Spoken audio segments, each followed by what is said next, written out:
j'ai été convoqué à la suite de ma déclaration sur le site internet de la préfecture de police de cette semaine pour confirmer ma pré-plainte.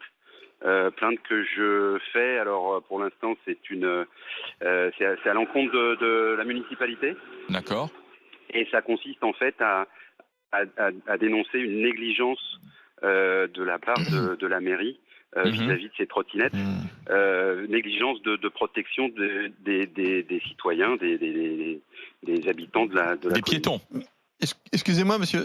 Est-ce que vous pensez pas plutôt que, parce que là, en attaquant la ville de Paris, vous déresponsabilisez en quelque sorte le conducteur oui. de la trottinette en disant il y est pour rien. Or, ça peut être lui qui est commis une grave faute comme on fait en bagnole. On peut pas dire que c'est de la faute de la société des autoroutes si on a roulé à 150 à l'heure. Ouais, sauf qu'en fait, il n'y a pas dans le cadre de la voiture, il y a un encadrement, il y a une réglementation, il y a toute une infrastructure et un arsenal réglementaire judiciaire qui fait que l'utilisation, elle est encadrée, elle est contrôlée. Là, sur Internet, le pouvoir public n'ont pas mis du tout en place d'encadrement ni de contrôle. Il y a une loi il n'y a pas besoin de faire un règlement pour expliquer qu'une trottinette n'a pas le droit de rentrer sur les gens, quoi. Alors, il y a quand même une réglementation qui est beaucoup plus vaste que celle de la trottinette, dans le sens où, pour faire rouler une voiture sur la chaussée, vous devez passer des tests, vous devez être agréé des mines. Vous avez toute une série de tests qui font que le véhicule, quand il arrive sur la voie publique, il a répondu à un certain nombre d'exigences. Mais quand je prends mon vélo et je vais sur la voie publique, c'est un bon exemple en plus, Olivier. Non, mais très bien, mais la trottinette, pour moi, on peut pas comparer la trottinette avec la voiture. La trottinette, elle peut se comparer au vélo électrique, parce qu'on nous dit oui, la trottinette à 25 km/h, mais le vélo électrique, on va à 25 ou à 30 km/h, on va aussi très vite, et parfois on fait aussi n'importe quoi. Oui, sauf que dans les faits, vous vous retrouvez avec un type de locomotion qui attire des jeunes, qui sont livrés à eux-mêmes sur des engins qui ont des performances qui sont complètement hors du commun et qui n'ont rien à voir avec ceux d'un vélib. Non, mais je parle du vélo électrique qui se développe aussi.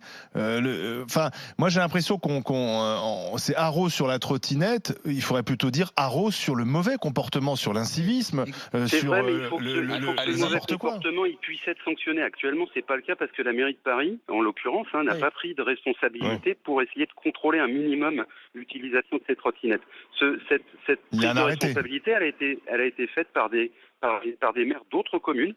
Je peux citer, j'ai pris pas mal de renseignements depuis quelques jours, les communes de Nantes, de Rennes, de Bordeaux, de Nice, qui sont des grandes villes, qui ont eux choisi de prendre leurs responsabilités, de suspendre, d'aller voir les opérateurs, de leur demander de suspendre le déploiement de leur flotte de façon à s'adapter. Et à Paris, en fait, le contre-pied de cette politique de responsabilité a été choisi, a été retenu pour inonder la ville de trottinettes, ce qui fait qu'aujourd'hui on a des policiers et des pompiers qui me disent, moi quand j'ai eu mon accident, qui m'ont dit mais monsieur, tous les jours on en a des dizaines par jour. En fait, ils sont complètement dépassés, débordés. C'est un vrai tsunami de trottinettes et plus personne ne maîtrise plus rien. On est à 15 000 trottinettes officiellement, sachant que les opérateurs commercialement ne veulent pas trop divulguer leurs chiffres. On estime plutôt qu'on est autour de 20 000 trottinettes sur les trottoirs parisiens. Ouais. On a des projections sur l'année qui finissent à 40 000 trottinettes. On a des trottinettes qui encombrent les trottoirs, qui sont utilisées à tort et à travers par des populations qui ne sont pas du tout aptes à les maîtriser. Et on voit très bien, quand on voit ces conducteurs de trottinettes déambuler sur les trottoirs et sur la chaussée, ils ne sont pas du tout maîtres de leur véhicule. Oui, mais là, vous faites des généralités.